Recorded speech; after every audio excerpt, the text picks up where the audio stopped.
A few years ago, I took a live-in caretaker job through an agency.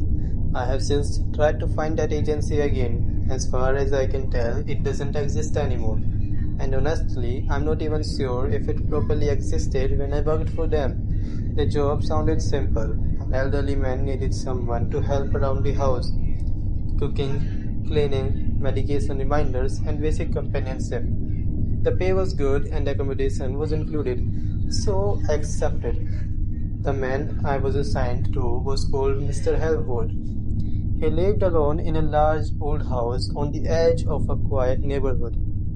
When I first met him, he seemed exactly like what I expected: quiet, polite, and reserved. He spent most of his time sitting in the same armchair near the window. He barely spoke, and for the first couple of weeks, everything seemed normal.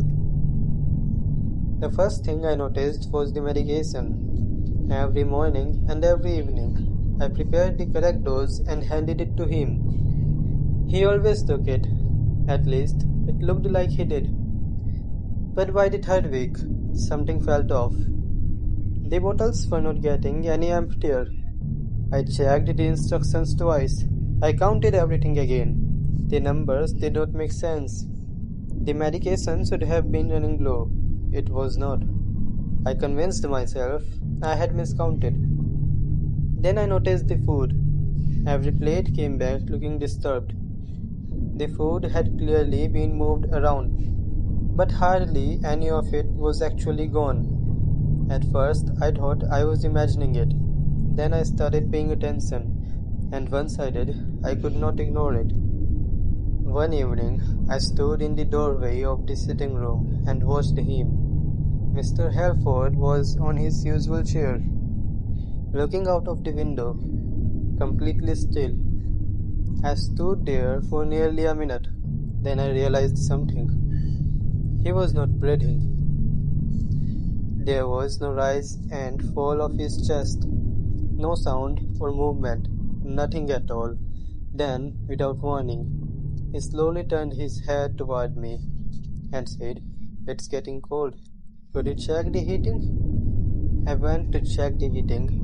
Then I stood in the hallway for a long time.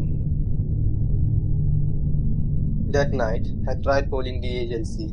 Nobody answered. I tried again the next day. Still nothing. The email address they had given me no longer worked either. A few days later, I decided to look into Mr. Halford myself. I searched his name online.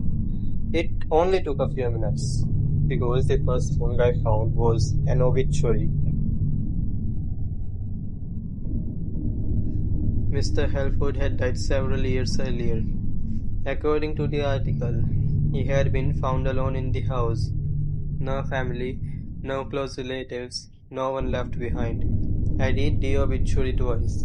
Then I looked up from my phone and realized it was talking about the house I was sitting in. I looked toward the sitting room. Mr. Halford was still there, sitting in his chair, looking out of the same window exactly as always. That night, I packed one bag. I did not take much, just enough to leave quickly. And before I left, I looked into the sitting room one last time. He was still there, still watching the window, and still waiting. I walked out of the front door and never went back. The strange thing is that the payments never stopped. On the first day of the next month, the money arrived. Then the month after that, and the month after that. Every month since. The bank has never been able to identify where it comes from. As far as they are concerned, the account doesn't exist.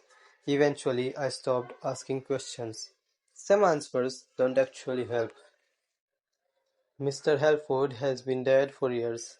I know that.